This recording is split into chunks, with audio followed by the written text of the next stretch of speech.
এক দম্পতি দিল্লি থেকে কর্মসূত্রে কলকাতায় আসে এবং কলকাতায় আসার পরে তারা নিউ টাউনে একটি ফ্ল্যাট কেনেন এবং সেই ফ্ল্যাট কিনে সেখানে থাকা শুরু করেন।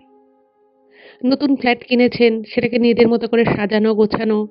ফ্ল্যাট কেনার পরে যেরকম অনেক কাজ থাকে সেরকম কাজ তারাও করছিলেন। তারা দুজনেই কিন্তু খুব খুশি ছিলেন ফ্ল্যাটটা নিয়ে। কিন্তু সেই ফ্ল্যাটে থাকা শুরু করার ঠিক ১ মাস পর থেকে ভয়ঙ্কর, ভয়ঙ্কর সমস্ত ঘটনা ওনাদের সাথে ঘটতে থাকে এবং ১ম দিকে ওনারা ঠিক বুঝতে পারেন না যে ওনাদের সাথে এগুলো কেন ঘটছে এবং কি ঘটছে। পরবর্তী সময় একটা এমন সময় চলে আসে যে তাদের পক্ষে ওই ফ্ল্যাটে থাকা দুষ্কর হয়ে যায় এবং তারপরে কি হলো, কিভাবে তারা সেই সমস্যা থেকে বেরিয়ে এলো, সেই সত্যি ঘটনাটাই আজ আমি এই এপিসোডে আপনাদের সকলের সামনে বলতে চলেছি। আমি সকলকে রিকোয়েস্ট করব কেউ কোথাও যাবেন না। প্রত্যেকে পুরো ঘটনাটা ১ম থেকে শেষ অবধি শুনুন। এটুকু বলতে পারি আপনারা এই ঘটনাটা ভীষণ, ভীষণ এনজয় করবেন এবং এটা একটা খুব ভয়ের ঘটনা। প্রত্যেকে আপনারা আমাদের চ্যানেলের সাথে থাকুন, পাশে থাকুন। নমস্কার শ্রোতা বন্ধুরা, ভূত ভগবান চ্যানেলে আপনাদের সকলকে অনেক স্বাগত। আশা রাখি সবাই খুব ভালো আছেন, আনন্দে আছেন, সুস্থ আছেন। আমাদের চ্যানেলে যে ঘটনাগুলো বলা হয় সেগুলো যদি আপনাদের ভালো লাগে অবশ্যই কিন্তু চ্যানেলটাকে সাবস্ক্রাইব করবেন, ভিডিওগুলোকে লাইক করবেন। পুরো ঘটনাটা শোনার পর আপনাদের কেমন লাগলো সেই মূল্যবান মতামত জানাতে কিন্তু একদম ভুলবেন না। আর আপনাদের জীবনে বা আপনাদের পরিচিত কোনো মানুষের জীবনে যদি এরকম কোনো ভৌতিক, অলৌকিক, দৈবিক, অতিজাগতিক কিছু ঘটে থাকে তাহলে সেগুলো কিন্তু আপনারা আমাদের কাছে লিখে পাঠিয়ে দিতে পারেন। তার জন্য আপনাদেরকে আমাদের চ্যানেলের ডেসক্রিপশনে যেতে হবে। দেখবেন সেখানে আমাদের ইমেল আইডি মেনশন আছে। তো সেই ইমেল আইডিতে ইমেল করে আপনারা আপনাদের সেই ঘটনা কিন্তু আমাদের কাছে অনায়াসে পৌঁছে দিতে পারেন। আরেকটা রিকোয়েস্ট করব, যদি সম্ভব হয় কাইন্ডলি আপনারা আমাদের চ্যানেলের ভিডিওগুলোকে আপনাদের ফ্রেন্ড এবং ফ্যামিলির মধ্যে একটু শেয়ার করে দিন। কারণ আমরা এই চ্যানেলে আর ৫টা সাধারণ মানুষের জীবনে ঘটে যাওয়া বিভিন্ন রকমের ভৌতিক, অলৌকিক, দৈবিক, অতিজাগতিক এই ঘটনাগুলোই বলে থাকি। তাই আমি মনে করি ঘটনাগুলো যদি আরো অনেক, অনেক মানুষ শুনতে পারেন, তারা সেগুলো শুনে অনেক কিছু জানতে পারবেন, বুঝতে পারবেন, শিখতে পারবেন। তার ফলে তারা অনেক বেশি সতর্ক, সজাগ হতে পারবে। তো চলুন বন্ধুরা, আমি আজকের ঘটনা আপনাদের সামনে উপস্থাপনা করা শুরু করছি। এখন আমি যে ঘটনাটা আপনাদের সামনে বলতে চলেছি সেই ঘটনাটা কলকাতা থেকে দেবশ্রীদি লিখে পাঠিয়েছেন। উনি ঘটনাটা লিখেছেন এবং রিকোয়েস্ট করেছেন যেন আমি পুরো ঘটনাটা পড়ে নিজের মতো করে গুছিয়ে আপনাদের সামনে বলি। তো অবশ্যই আমি সেই চেষ্টা করছি। প্রথমে আমি ঘটনা সম্পর্কিত কিছু কথা আপনাদেরকে বলে নিই। তাহলে আপনাদেরও ঘটনাটা বুঝতে সুবিধা হবে, আমারও আপনাদেরকে কিন্তু ঘটনাটা বোঝাতে সুবিধা হবে। দেবশ্রীদি যেটা জানিয়েছেন যে দেবশ্রীদির বিয়ের পরে উনি ওনার স্বামীর সাথে দিল্লি চলে যান, ওনার স্বামীর কর্মসূত্রে। এবার সেখানে ওনারা বছর ৩ ছিলেন এবং সেখান থেকে আবার কর্মসূত্রে কলকাতা চলে আসেন এবং কলকাতা চলে আসার পরে ওনারা কলকাতাতেই যে সেটেল করবেন সেই বিষয়টা মোটামুটি নিশ্চিত হয়ে যায় এবং যখন এই ব্যাপারটা নিশ্চিত হয়ে যায় তখন ওনারা মানে কলকাতায় যেহেতু কাজকর্ম সমস্ত কিছু রয়েছে তাই ওনারা ওখানেই ফ্ল্যাট খোঁজা শুরু করলেন এবং ওনাদের প্রথম থেকে ইচ্ছে ছিল নিউ টাউন বা নিউ টাউনের খুব কাছাকাছি কোনো জায়গায় ফ্ল্যাট কেনার। এবার এইরকম ফ্ল্যাট দেখতে দেখতে ওনাদের কিছু ক্রাইটেরিয়া ছিল ফ্ল্যাটের, সেগুলো ঠিকঠাক মতো হয়তো মিট করছিল না, দামেরও ব্যাপার আছে। তো সবকিছু মিলিয়ে দেখতে দেখতে ওনারা একজন এজেন্ট মারফত নিউ টাউনেরই একটি স্ট্যান্ড অ্যালোন বিল্ডিংয়ে একটি 3 বিএইচকে ফ্ল্যাট দেখতে যান। সেই ফ্ল্যাটটি কিন্তু খুবই সুন্দর ছিল, যথেষ্ট স্পেসিয়াস, আর ওনারা যে ধরনের ফ্ল্যাট খুঁজছিলেন সেই ফ্ল্যাটটা একদম সেরকমই ছিল। এবার যে ফ্ল্যাটটা ওনারা দেখতে যান সেই ফ্ল্যাটটা কিন্তু বলা যেতে পারে একদম নতুনই এবং এজেন্ট যেটা জানায় যে ফ্ল্যাটটা রেজিস্ট্রি হয়েছে আজ থেকে প্রায় ২.৫-৩ বছর আগে, কিন্তু ফ্ল্যাটে বেশি দিনই মানে যে মালিক আছে সে বেশি দিন থাকেনি এবং ফ্ল্যাটটা যখন দেবশ্রীদি এবং ওনার হাজবেন্ড দেখতে যায় ওনারা কিন্তু দেখে বেশ ভালোই মনে হয়, মানে ফ্ল্যাটটা যে নতুনই সেটা ওনারা ঢুকে বুঝতে পারে এবং এজেন্ট জানায় যে মালিক খুব বেশি দিন এখানে থাকেনি, গৃহপ্রবেশের পরে হয়তো মাস ২-৩ ছিল, তারপরে ওনারা অন্যত্র চলে যান এবং যেহেতু ওনারা আর এই কলকাতায় ফিরবেন না সেই জন্য মালিক পক্ষ চাইছে ফ্ল্যাটটা বেচে দিতে। এইবার ওই এরিয়াতে নতুন ফ্ল্যাটের যা দাম সেই তুলনায় কিন্তু এই ফ্ল্যাটটা যেহেতু একেবারে নতুন নয়, সেকেন্ড হ্যান্ড, কিন্তু মালিক বেশি দিন থাকেনি, তো সেই জন্য দামটাও বেশ কিছুটা কম এবং ফ্ল্যাটটাও খুবই ভালো এবং এই সেম ক্রাইটেরিয়ার ওখানকার আশেপাশের নতুন ফ্ল্যাটগুলোর দাম কিন্তু অনেক বেশি ছিল। তো সব দিক থেকেই বিচার করে দেবশ্রীদি এবং ওনার হাসব্যান্ড ভাবলেন যে ঠিক আছে, এই ফ্ল্যাটটা খুবই ভালো, খুবই সুন্দর, তো এই ফ্ল্যাটটা কেনা যেতে পারে। এই কথা চিন্তা করে ওনারা কিন্তু ফ্ল্যাটটা কেনার তোড়জোড় শুরু করেন এবং ফ্ল্যাটটা যেদিন ওনারা কিনতে যাবেন, মানে যেদিনকে আর কি রেজিস্ট্রি হয়, সেদিনকে একটি বয়স্ক দম্পতি আসেন এবং তারা দেবশ্রীদি এবং ওনার হাজব্যান্ডের সাথে কথা বলেন এবং তারা বলেন যে ফ্ল্যাটটা খুব ভালো, মানে যেহেতু স্ট্যান্ড অ্যালোন বিল্ডিং, একটাই মানে 5 তলা বিল্ডিং রয়েছে এবং প্রত্যেকটা ফ্লোরে ওই একটা করেই ফ্ল্যাট। তো বলছে যে আপনাদের কোনো অসুবিধে হবে না, খুব ভালো, বাকি ফ্ল্যাটে অন্যান্য যারা থাকে তারাও ভীষণ ভালো, খুব কোঅপারেটিভ। তো বলছে যে খুব ভালো সবকিছু, এখানে রাস্তাঘাট, দোকানপাট সবই আছে এবং সেটা দেবশ্রীদি এবং ওনার হাজবেন্ড কেনার আগে দেখেও নিয়েছিলেন। তো ব্যবহার যথেষ্ট ভালো এবং সেই দিন যা অফিসিয়াল কাজকর্ম থাকে ফ্ল্যাট কেনা, সেই সমস্ত কাজকর্ম হয়ে ওনারা চলে যায়। এইবারে বিয়ের পরে দিল্লিতে যখন দেবশ্রীদি গেছিলেন, তখন কিন্তু সেখানে ওনারা সেইভাবে ঘর সাজিয়ে থাকার মতো তাদের অবকাশ ছিল না, কারণ ওনারা ওখানে একটা ফার্নিশড ফ্ল্যাট ভাড়া নিয়ে থাকতেন। কিন্তু এইবারে যখন ওনাদের নিজেদের ফ্ল্যাট হলো, দেবশ্রীদি ভাবলেন বাহ, নিজেদের ফ্ল্যাটটাকে এবার মনের মতো করে সাজাবো। তো সেই সমস্ত কথা চিন্তা করে ওনারা টুকটাক ইন্টেরিয়ারের কাজ করায় এবং সেই কাজ কমপ্লিট হওয়ার পরে যখন ওনারা ফাইনালি ওই নতুন ফ্ল্যাটে মুভ ইন করেন, তখন কিন্তু দেবশ্রীদি টুকটাক জিনিসপত্র কিনে টিনে নিজের মতো করে গুছিয়ে ফ্ল্যাটটাকে সাজানোর চেষ্টা করে এবং প্রথম কয়েকটা দিন ওনাদের ভীষণ ধকল যায় এবং সারাদিন যেহেতু কাজকর্মের মধ্যে ব্যস্ত থাকতে হয়, তো সারাদিন পরে ওনারা স্বাভাবিকভাবেই ক্লান্তি থাকলে মানুষের ঘুমটা খুব ভালো হয় এবং ওনাদের কিন্তু প্রথম একটা মাস এই ফ্ল্যাটে ভীষণ ভালো কাটে, কোনো রকম কোনো সমস্যা ছিল না এবং সত্যিকারেরই ফ্ল্যাটের পজিশনটাও যথেষ্ট ভালো। আর নিউ টাউনের মতো জায়গায় ফ্ল্যাট, বুঝতেই পারছেন, যথেষ্ট এক্সপেন্সিভ জায়গাও বটে। তো এইভাবে একটা মাস খুব ভালোভাবে ওনাদের কেটে যায়। এবার এই ১ মাস পর থেকে ওনাদের জীবনে যে সমস্ত ঘটনাগুলো শুরু হয়, সেগুলো কিন্তু মানে এরকম যে কোনো ঘটনা ওনাদের এই সাধের ফ্ল্যাটে ঘটতে পারে, সেই বিষয়ে কিন্তু ওনারা স্বপ্নেও কোনোদিনও কল্পনা করতে পারেনি।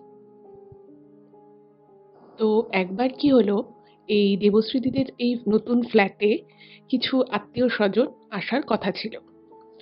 তো দেবশ্রীদির হাসব্যান্ড তো সকালবেলা অফিসের কাজে বেরিয়ে গেছেন। তো ঘরে একা দেবশ্রীদি রয়েছে। এইবারে উনি সকালবেলা মানে থেকেই আর কি তোড়জোড় করছে, আত্মীয়-স্বজনরা আসবে রাতের বেলা, সেদিনটা থাকবে, তারা পরের দিন চলে যাবে। তো উনি মাছ, মাংস সব রান্না করেছে, আরো সবজি-টবজি কেটে-কুটে রাখছে রান্না করবে বলে। এবার সেদিন দেবশ্রীদি একটু সকালই ঘুম থেকে উঠেছিল, যেহেতু অনেক কাজকর্ম আছে।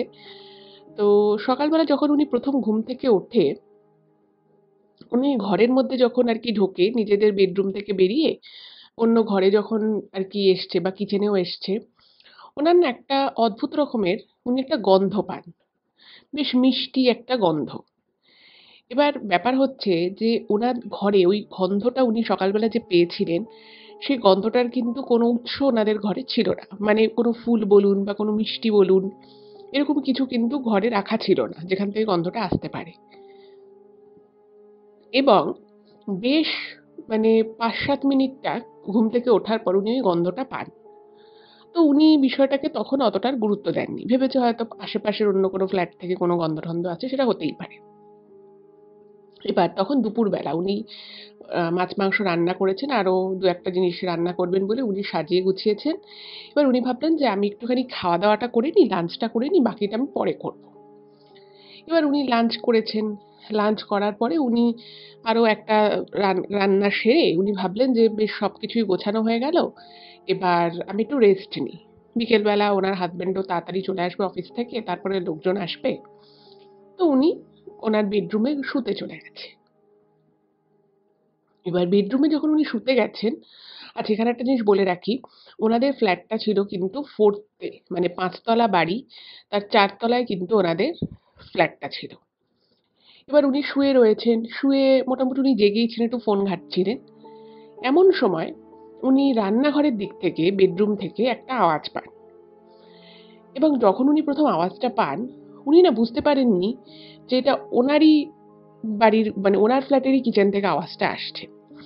প্রথমে মানে খুটখাট খুটখাট আওয়াজ হয়, তারপরে একটা বড় আওয়াজ হয়। এবার বড় আওয়াজটা যখন হয়েছে, তখন কিন্তু উনি বুঝতে পারেন এবং উনি শটফট করে বিছানা থেকে উঠে যান। এবার উঠে গিয়ে উনি যখন নিজের বেডরুম থেকে বেরিয়ে যখন উনি কিচেনে গেছেন, উনি দেখছেন যে কিচেনের বাসনপত্র যেরকম রাখা ছিল সেরকম ভাবেই আছে, মানে বাসনপত্র কিছু এদিক ওদিক হয়নি। এবার উনি, মানে ওনাদের যে কিচেনের যে জানলাটা রয়েছে, সেই জানলাটা মানে গ্রিল তো দেয়া রয়েছেই, এবং তার সাথে এমনি যেরকম স্লাইডিং ডোর হয় সেরকম টাইপের ছিল। এবার ওনার ফ্ল্যাট হচ্ছে 4th ফ্লোরে। এবার সেইখানে মানে কোনো বিড়াল ঢোকা বা ওই জাতীয় কোনো প্রাণী ঢোকার চান্সেস একেবারেই প্রায় নেই বললেই চলে। আর পুরো যে বিল্ডিংটা রয়েছে, ওনাদের যে স্ট্যান্ডালোন যে বিল্ডিংটা, সেটা কিন্তু বেশ 10 ফুট একটা পাঁচিল দিয়ে পুরো ঘেরা, এবং নিচে সিকিউরিটি রয়েছে। এবার উনি ভাবলেন যে তাহলে আওয়াজটা এলো কোথা থেকে। সত্যি বলতে কি, উনি যে 1 মাস ওখানে ছিলেন, কোনো রকম বেড়াল বা ওই জাতীয় কোনো প্রাণীর কোনো উপদ্রব উনি কোনোদিনই দেখেননি। আর উনি যেটা লিখেছেন যে ওনারা যেহেতু শীতকালে মুভ করেছিলেন, তো অনেক সময় এরকম হতো যে ওই 1 মাসের মধ্যে যে উনি হয়তো মাছ রান্না করেছেন বা এমনি কাঁচা মাছ করবেন বলে আধা ঘন্টা 1 ঘন্টা আগে ফ্রিজ থেকে বার করে রেখেছেন, করে হয়তো উনি এমনি কিচেনে রেখে দিয়েছেন। তো কোনোদিনই কোনো বিড়াল এসে মাছ খেয়ে গেল বা রান্না করা মাছে মুখ দিয়ে গেল, এরকম কোনো ঘটনা কিন্তু কোনোদিনই ওই ফ্ল্যাটে ঘটেনি।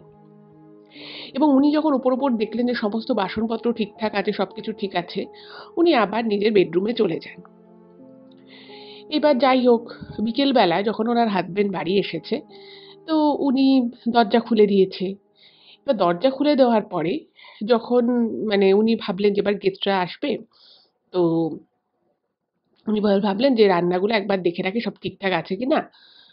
এবার যে মুহূর্তে উনি কিচেনে গিয়ে ওই ঢাকনা সরিয়ে যখন খাবারগুলো দেখার জন্য উনি যখন ঢাকনাটা সরালেন, তখন উনি দেখছেন যে বাটিতে উনি মাছ রান্না করেছিলেন, সেই মাছ বলুন বা আরো 2 রকমের উনি মাছ রান্না করেছেন, আরো যে খাবার-দাবার রয়েছে, এইবারে উনি যখন, মানে গেস্টরা এবার আসবে সবকিছু ঠিকঠাক আছে কিনা দেখার জন্য, উনি যখন কিচেনের একটা সাইডে, কিচেনের যে ডেস্ক রয়েছে তার একটা সাইডে যখন উনি খাবারগুলো রেখেছেন, সেগুলোকে যখন খুলে দেখছেন ঢাকনা সরিয়ে, উনি দেখে না পুরো হতভম্ব হয়ে যায়।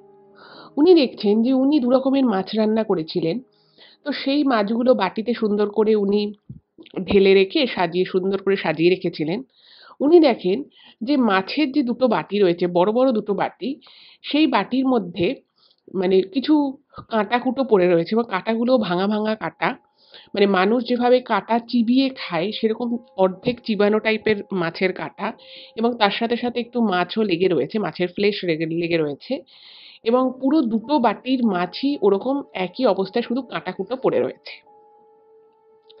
যেটা দেখে না উনি পুরো হতভম্ব হয়ে যান। উনি এত কষ্ট করে সকাল থেকে রান্নাবাড়ি করলেন, এবং ওখানে কিন্তু যথেষ্ট বেশি সংখ্যক মাছ ছিল। মানে 2টো বাটি মিলিয়ে উনি যেটা লিখেছেন, মানে বড় মাছের পিস প্রায় 15 পিস মতো মাছ ছিল, এবং সেই 15 পিস মাছই ওরকম অবস্থা। এবং মানে ওটা দেখে উনি যখন আরো যে রান্নাগুলো করেছিলেন সেইগুলো যখন উনি খুলে দেখছেন বাটির ঢাকনাগুলো সরিয়ে, উনি তখন দেখেন যে প্রত্যেকটা রান্নাই, মানে কিছুটা খাবলা করে যে সবজিগুলো বানিয়েছে, খাবলা করে তোলা, মনে হচ্ছে যেন কেউ হাত দিয়ে এক এক খাবলা করে নিয়েছে। এবং রান্নাঘরে কোথাও কিন্তু, মানে এরকমভাবে খাওয়া-দাওয়া কেউ করেছে, কিন্তু রান্নাঘরের কোথাও উনি যখন ওই শব্দ পেয়ে এসেছিলেন, বাটিগুলো ঠিক উনি যেভাবে রেখে গেছিলেন সেভাবেই রাখা ছিল, এবং কোথাও এক টুকরো মাছের টুকরো বলুন বা তরকারির অংশ বলুন, কোথাও কিচ্ছু পড়ে নেই। একদম পরিষ্কার রান্নাঘর, কিন্তু এইভাবে কেউ খেয়ে গেছে। উনি এটা দেখে না মানে ভীষণ রকমভাবে আঁতকে ওঠেন, যেটা কি হলো ব্যাপারটা? এবং সঙ্গে সঙ্গে উনি কিচেন থেকে এসে না উনি মানে ওনার হাজবেন্ডকে আর কিছু বলেনি প্রথমে, উনি ঘরের অন্যান্য জিনিসপত্র দেখছেন এবং সঙ্গে সঙ্গে উনি আলমারি খুলে মানে মানুষের আর কি প্রথমে এরকম একটা যখন কোনো ঘটনা মানুষের সাথে ঘটে মানুষ ভাবে যে হয়তো বাইরে থেকে কেউ এসে কাজটা করেছে। তো উনি সঙ্গে সঙ্গে মানে ঘরের আর কি আলমারি খুলে টাকা পয়সা বা ওনার যে ভ্যালুয়েবল জিনিসপত্র ছিল সেগুলোকে উনি চেক করতে থাকেন এবং উনি রীতিমতো ঘামছেন, তখন শীতকাল, উনি ঘামছেন। তো এই জিনিসটা দেখে ওনার হাসবেন্ড ওনাকে বলছে যে, "কি হয়েছে? তুমি এরকম এরকম করে আলমারির মধ্যে কি খুঁজছো? আর এই ঠান্ডার মধ্যে তুমি ঘামছো কেন?" মানে খুব বেশি কনকনে ঠান্ডা হয়তো কলকাতায় পড়ে না। কিন্তু ঘরের মধ্যে থেকে শীতকালে ঘামা মানে বুঝতেই পারছেন এটা যথেষ্ট অস্বাভাবিক ব্যাপার। এবং সেই জিনিসটা দেখেই কিন্তু দেবশ্রীদির হাসবেন্ড ওনাকে জিজ্ঞেস করে। তো উনি বলছেন যে মানে বলছে যে, "আমি যেটা দেখেছি বা যেটা হয়েছে সেটা যদি আমি এখন তোমাকে বলি, তুমি কি আদৌ বিশ্বাস করবে?" তো ওনার হাসব্যান্ড বলছে, "কি হয়েছে?" বলছে, "আমি সকাল থেকেই মাছগুলো রান্না করলাম, তরকারি করলাম। আমি এখন যখন এসে দেখছি যে এগুলো ঠিকঠাক আছে কিনা, যতটুকু দরকার সেটুকু বার করে রেখে বাকিটুকু ফ্রিজে তুলে দেবো। এখন এসে দেখছি" মানে উনি তখন ওনার হাসব্যান্ডকে বলেছে, "তুমি আমার সাথে কিচেনে আসো।"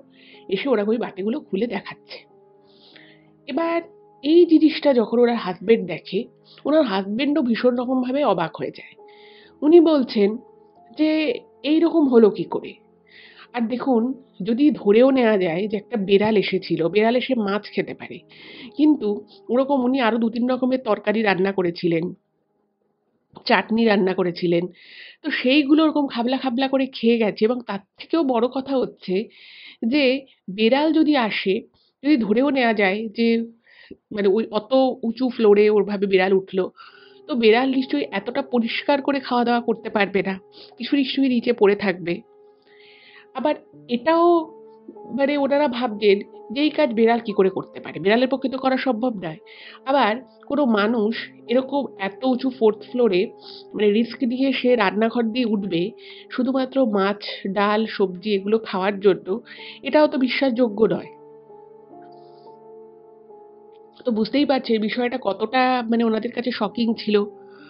তো এর মধ্যে ওনাদের বাড়িতে যে আত্মীয় আসার কথা ছিল তারা চলে আসে এবং ফ্রিজের মধ্যে কিছু কাঁচা মাছ ছিল। তো মানে টপ টপ করে দেবশ্রীদি এবারে অত রকম তো রান্না করতে পারেন না। ওই মাছ আর একটা কিছু উনি রান্না করে কোনো রকমে ওনাদের যে আত্মীয়-স্বজন এসেছিল তাদেরকে দেয়। এবং তারাও খাওয়া-দাওয়া করে ভালোভাবেই মানে তারা রাতটা থাকে, গল্প আড্ডা হয় এবং সকালবেলা তারা চলে যায়। এবার এই যে ঘটনাটা ঘটলো, এই ঘটনাটা কিভাবে ঘটলো, কেন ঘটলো, কি জন্য ঘটলো, এটার কিন্তু কোনো রকম কোনো ক্লু ওনারা পেলেন না। নিচে সিকিউরিটিকে জিজ্ঞেস করলো। সিকিউরিটি বলছে যে, "দেখুন এই ফ্লোরে কারোর ঘরে কোনো অনেকে তো বেড়াল পোষেও।" বলছে, "এরকম কোনো বেড়াল কেউ পোষেও না, কিছুই না।" তো তখন ওনারা ভাবলেন যে সত্যিই তো তাই। এভাবে বেড়াল আসার কথাও না, বেড়াল কি করে আসবে?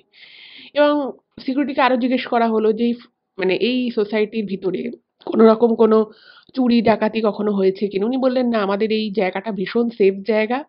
আর এই ফ্ল্যাটে কখনো মানে এখানকার কোনো ফ্ল্যাটেই কখনো এরকম কোনো ঘটনা ঘটেনি।" এবার দেখুন চুরির উদ্দেশ্যে কেউ যদি আসেও ফ্ল্যাটে ঢোকে, সে নিশ্চয়ই জিনিসপত্র হাতড়াবে। এটলিস্ট চেষ্টা করবে কোনো মানে ওনাদের ওই বেডরুমের আলমারি ছাড়া অন্য ওনাদের যে ঘর ছিল, সেখানেও কাবার্ড আছে, সেখানেও জিনিসপত্র থাকে এবং ওনাদের যে হল ঘরটা সেখানেও অনেক ভালো, ভালো জিনিসপত্র ছড়ানো ছিটানো থাকে। এবার ওনারাও ভাবছেন যে কেউ যদি এভাবে ঘরে ঢোকেও, তাহলে সে ঘরের ভ্যালুয়েবল জিনিসপত্র না নিয়ে খুব নিখুঁতভাবে রান্নাঘরের খাবার খেয়ে সে চলে যাবে। তাও আবার কিচেনের আ জানলা দিয়ে। এটাও কি সম্ভব? তো এই বিষয়টা যে কেন ঘটলো, কি জন্য ঘটলো, ওনারা কোনো রকম কোনো ক্লু পেলেন না। যাই হোক, এই ঘটনাটার ঠিক ২ দিন পরের ঘটনা। ওনাদের বাড়িতে যেখানে ঠাকুর ওনারা রাখতেন, তো দেবশ্রীদি কি করতেন, মানে উনি যেটা লিখেছেন যে উনি রামকৃষ্ণ পরমহংসদেব, মা সারদা, স্বামী বিবেকানন্দের একটা বড় ছবি ছিল। আর ওনাদের মানে ঘরে ওই দক্ষিণেশ্বরে মা ভবতারিণীর যে ছবি রয়েছে, তো সেই মা ভবতারিণীর একটা ছবি ছিল। এছাড়া আর কোনো সেরকম ঠাকুর দেবতা ওরকম কিছু ছিল না। কারণ ওনারা তখনও সেভাবে মানে ঠাকুরের ছবি বা আর কোনো মূর্তি এনে যে ঘর সাজাবে বা ঘরের মধ্যে ঠাকুর ঘরে রাখবে, সেরকম কিছু তখন ওনারা করে উঠতে পারেনি। এবার উনি দেখছেন যে উনি যতবারই প্রদীপ জ্বালাতে যাচ্ছেন, প্রদীপটা জ্বলছে, কিন্তু কিছুক্ষণের মধ্যে সেই প্রদীপ নিভে যাচ্ছে এবং ধূপকাঠি জ্বালালে সেই ধূপকাঠিও নিভে যাচ্ছে। এবার প্রদীপটা যখন নিভে যাচ্ছিল ১-২ বার, তো উনি ভেবেছেন যে হয়তো কোনো হাওয়া-টাওয়া লেগে হয়তো এরকমভাবে নিভে যাচ্ছে। আবার ধূপকাঠিও যখন উনি জ্বালাচ্ছে, সেই ধূপকাঠিও নিভে যাচ্ছে। উনি ভেবেছেন যে ধূপকাঠির মধ্যে হয়তো এই লটটা একটু প্রবলেম আছে, সেইজন্য হয়তো ধূপকাঠি মানে একটানা জ্বলছে না। এই বিষয়টা হতে লাগলো এবং এরপরে যখন দেবশ্রীদি ওই প্রদীপের পুরো সলতেটা চেঞ্জ করে নতুন সলতে দিলেন, উনি তখন এক্সপেক্ট করেছিলেন যে এবার হয়তো প্রদীপটা ঠিকঠাক জ্বলবে। কিন্তু সেটাও দেখা যাচ্ছে ওই কয়েক সেকেন্ড জ্বলছে, তারপরেই নিভে যাচ্ছে। এবার ওনার না একটুখানি খটকা লাগে যে এরকম কেন বারবার হচ্ছে? এরকম তো হওয়ার কথা নয়। যাই হোক, উনিও সেটাকেও কিন্তু অতটা মানে খুব সিরিয়াস ব্যাপার হিসেবে কিন্তু দেখলেন না। এর ঠিক ৪-৫ দিন পর থেকে হঠাৎ করেই একটা বিষয়, সেটা রেগুলার বেসিসে হওয়া শুরু হলো। কি সেটা? সেটা হলো যে হঠাৎই দেবশ্রীদি রাতের বেলা মানে উনি আর ওনার হাসব্যান্ড ঘুমোচ্ছেন, কিন্তু হঠাৎই একটা অদ্ভুত অস্বস্তিতে দেবশ্রীদির ১ম এ ঘুমটা ভেঙে যায়। যথারীতি উনি ঘুম থেকে উঠে পড়েছেন এবং ঘুম থেকে ওঠার পরে ওনার মনে হচ্ছে যে ঘরের মধ্যে ওই বললাম যে একটা খুব মিষ্টি গন্ধ একবার উনি পেয়েছিলেন, ঠিক সেরকমই একটা মিষ্টি গন্ধ, কিন্তু বেশ ঝাঁঝালো গন্ধটা। মিষ্টি হলেও একটা ঝাঁঝালো গন্ধ ওনার মনে হচ্ছে নাকে আসছে। এবার উনি ভাবছেন যে মানে গন্ধটা কিসের গন্ধ হতে পারে? কোনো পারফিউমের গন্ধ হতে পারে, সেটা কোনো জিনিস থেকে গন্ধটা আসতে পারে। কিন্তু সেরকম কোনো পারফিউম না ওনাদের ঘরে ছিল। আর সেরকম একটা ঝাঁঝালো মিষ্টি গন্ধ বেরোনোর মতো কোনো জিনিসও কিন্তু ওনাদের ঘরে ছিল না। তো উনি খুব চিন্তায় পড়ে গেলেন, এই গন্ধটা আসছে কোথা থেকে? তারপর উনি ভাবলেন যে পাশের কোনো ফ্ল্যাট থেকে আসছে, এরকম একটা গন্ধ আমি এর আগে পেয়েছিলাম। কিন্তু সেদিন অতটা ঝাঁঝালো লাগেনি, কিন্তু মিষ্টি ছিল গন্ধটা। এবং এটা উনি যখন ভাবছেন, ভাবতে আচ্ছা আমি আপনাদেরকে বলেছিলাম যে সময়টা ছিল শীতকাল। এবার obviously ঘরে কোনো ফ্যান চলছে না, এসিও চলছে না। তো ওনাদের ঘরে মানে বেডরুমে একটা জায়গায় খুব একটা জায়গা মতো করা ছিল, সেখানে ছোট ছোট শোপিস মতো সাজানো ছিল। এবার উনি যখন মনে মনে ভাবছেন যে উনি উঠে দেখবেন যে কোথা থেকে গন্ধটা আসছে বা কিছু, এমন সময় মানে উনি এবং ওনার হাজবেন্ড দুজনেই খাটে রয়েছে, ঘরে ফ্যান চলছে না, বাইরে থেকে হাওয়া আসছে সেরকম কিছু একেবারেই কিচ্ছু নয়। জাস্ট ফট করে ওনার মানে ওনাদের যে শোপিস রাখার যে জায়গাটা, সেই শোপিস থেকে একটা ছোট্ট কাচের একটা মূর্তি মতো ছিল, সেইটা ফট করে পড়ে যায় এবং পড়ে সঙ্গে সঙ্গে মাটিতে পড়ে ভেঙে যায়। এবং এই জিনিসটা পড়ে যাওয়ার আওয়াজে ওনার হাজবেন্ডও জেগে যায়। এবার দুজনেই খুব অবাক হয়ে গেছে। ওনার হাজবেন্ড বলছে যে কিসের আওয়াজ হলো? তো উনি মানে দেবশ্রী তখন মানে হাত দিয়ে দেখাচ্ছে যে কি করে আওয়াজটা হলো। তো ওনার হাজবেন্ড বলছে এটা পড়ে ভেঙে গেল কি করে? তখন দেবশ্রী বলছে, "আমি কি করে জানবো? তুমিও যেখানে আছো আমিও সেখানে আছি। আর এই জিনিসটা আমি আজকে হাতও দিইনি যে খুব ডিসব্যালেন্সড অবস্থায় ছিল, কোনোভাবে পড়ে ভেঙে গেছে, এরকমও কিছুই নয়।" তো দেবশ্রীদির হাসবেন্ড না তখন উঠে বলল যে, "দূর হয়তো কোনোভাবে ডিসব্যালেন্সড অবস্থাতেই ছিল, এটা তাই পড়ে গেছে।" তো ওনার হাসবেন্ড উঠে ওই কাঁচের জিনিস যেগুলো ছড়িয়ে ছিটিয়ে ছিল সেগুলোকে এক জায়গায় করে উনি ফেলে দিয়ে শুয়ে পড়ে এবং ওনাকে বলে যে, "দেখো তুমি এটা নিয়ে এত ভেবো না। হয়তো কোনোভাবে এটা হয়তো মানে খারাপভাবে হয়তো হেলেছিল, ফট করে পড়ে ভেঙে গেছে। এটা নিয়ে আর অত চিন্তা করার কিছু নেই।" বলে ওনার হাসবেন্ড শুয়ে পড়ে। কিন্তু দেবশ্রীদির মনে কিন্তু এই বিষয়টা নিয়ে একটা মানে একটা বিষয় চলতে থাকে মনের মধ্যে, যে এটা কেন হলো? মানে উনি বেশ কিছুদিন ধরেই একটু করে কিছু অস্বাভাবিক বিষয় লক্ষ্য করছিলেন। যাই হোক, তো উনি অনেকক্ষণ চুপচাপ বসে রইলেন। কিছুই ওনার মাথায় এলো না কেন পড়ল, কি জন্য পড়ল, এবং যেটা ওনার হাসব্যান্ড ওনাকে বলল যে কোনোভাবে হয়তো এটা হেলেছিল বা কিছু হয়তো মুছতে গিয়ে হয়তো এটা ঠিকমতো রাখা হয়নি, তাই জন্য পড়ে গেছে, যেটা একেবারেই নয়। রাতের বেলা উনি আর ওনার হাসব্যান্ডের সাথে এই বিষয় নিয়ে তর্ক করেনি। কিন্তু দেবশ্রীদি নিজে মনে ভাবছে যে এটা তো হওয়ার কথা নয়, এটা হলোটা কেন? কিচ্ছু বুঝতে পারলেন না। এবার মোটামুটি ১ ঘন্টা হয়ে গেছে, তো উনি ভাবলেন যে একবার বাথরুম যাই। তো উনি খাট থেকে নেমে বেডরুম থেকে বেরিয়ে ওনাদের বেডরুমের সাথে যে অ্যাটাচ যে টয়লেটটা রয়েছে, সে টয়লেটে উনি যান। এবার টয়লেটটাকে কিন্তু উনি জাস্ট নর্মাল যেরকম মানে লক থাকে সেরকম একটা উনি মানে লক দিয়ে উনি বাথরুমের কাজ করে এবার উনি বেসিনের মধ্যে চোখে মুখে জল দিচ্ছে। বেসিনে উনি চোখে মুখে জল দিচ্ছে। তো ঠিক এমন সময় হঠাৎ করেই মনে হলো যেন বাথরুমের দরজাটা মানে বাইরে থেকে কেউ নক করছে। এবার পুরো ফ্ল্যাটে মানে ওনার ফ্ল্যাটে উনি আর ওনার হাসব্যান্ড ছাড়া কেউ নেই। এবার উনি ভেবেছেন যে উনি বাথরুমে গেছেন, এবার হয়তো ওনার হাসব্যান্ডও বাথরুমে যাবে সেই জন্য হয়তো নক করছে। তো উনি যখন চোখে মুখে জল দিচ্ছিলেন তো উনি স্বাভাবিকভাবেই বলেছেন যে হ্যাঁ দাঁড়াও আসছি, বেরোচ্ছি আমি। তো উনি দরজাটা খুলেছেন। আচ্ছা এখানে একটা কথা বলে রাখি, সেটা হচ্ছে দরজা কিন্তু একবার নয়, দুবার নক করেছিল। ঠিক যেভাবে আঙুল দিয়ে আঙুলের পিছন দিয়ে যদি কেউ নক করে যেভাবে আর কি সাধারণত মানুষ নক করে থাকে, একদম সেরকম নক, কিন্তু কোনো এক্সট্রাঅর্ডিনারি কিছু নয়। উনি বেরিয়েছে, বেরিয়ে দেখছে ওনার হাসব্যান্ড অকাতরে ঘুমোচ্ছে। এবার উনি ভাবছেন যে কি হলো ব্যাপারটা, ও নক করে আবার ঘুমিয়ে পড়লো কেন, আমি তো জাস্ট মানে কয়েক সেকেন্ড পরেই বেরিয়ে গেলাম। এবং দেখুন একটা মানুষ যদি ঘুম থেকে উঠে বাথরুমে যাওয়ার জন্য উঠে সে নকও করে, সে যদি আবার শুয়েও পড়ে, তাহলে কি সে একেবারে মানে কয়েক সেকেন্ডের মধ্যে কি অকাতরে কেউ ঘুমিয়ে পড়তে পারে? এটা তো সম্ভব নয়। তো উনি একবার ওনার হাসব্যান্ডকে বললেনও যে তুমি বাথরুম নক করলে তুমি বাথরুম যাবে না? তো উনি বুঝতে পারলেন যে ওনার হাসব্যান্ড এত জোরে ঘুমোচ্ছে যে উনি মানে ওনার দেবশ্রীর কথাটা শুনতেই পায়নি। আর সেটাই স্বাভাবিক, উনি ঘুমোচ্ছিলেনই। তো দেবশ্রী আর ওনার হাসব্যান্ডকে জাগালেন না, উনি বুঝতে পারলেন যে হাসব্যান্ড নকটা করেনি। এবার উনি ভাবছেন যে আমি কি তাহলে ভুল শুনলাম? উনি নিজে অনেকক্ষণ ধরে আর কি মানে চিন্তা ভাবনা করলেন যে আমি কি তাহলে ভুল শুনলাম? এবার উনি ভাবছেন যে না, আমার ভুল শোনার তো কোনো মানে কোনো জায়গাই নেই, কোনো জায়গাই নেই। তো ভাবলেন যে কি হলো ব্যাপারটা। এবার না উনি ভাবলেন যে একবার আমি বাকি ঘরগুলো দেখে আসি। তো ওনাদের 3 BHK ফ্ল্যাট ছিল, আরো দুটো বেডরুম রয়েছে। তো উনি নিজের বেডরুম থেকে বেরিয়ে অন্য দুটো বেডরুমে এলেন, হলটা যেখানটা ছিলেন সেই হলে এলেন, কিচেনে এলেন। এবং ওই ঘটনার পর থেকে দেবশ্রীদি কিন্তু মানে যখনই আর কি শুতে যেতেন, কিচেনের পুরো জালনা বন্ধ করে, অন্যান্য ঘরে তো জালনা বন্ধ থাকতোই, মানে লক ভালো করে চেক করে উনি তারপরেই ঘুমোতে যেতেন। এবার উনি দেখছেন এরকম বদ্ধ ঘরে সব ভিতর থেকে লক করা, কে এসে নক করবে? কোনো হাওয়া বাতাস কিচ্ছু চলছে না, এটা তো সম্ভবই নয়। এবার না উনি ভাবলেন যে এই ব্যাপারটা তো খুব বাড়াবাড়ির রকম জায়গায় চলে যাচ্ছে, এটা কি হলো? এবং তারপরে ওনারা আবার নিজেই নিজেকে সান্ত্বনা দিচ্ছেন যে আমি এগুলো কি ভাবছি, এগুলোও কি সম্ভব? আমি এরকম উল্টোপাল্টা কেন ভাবছি, এরকম ইললজিক্যাল কথাবার্তা ভাবার তো কোনো দরকার নেই।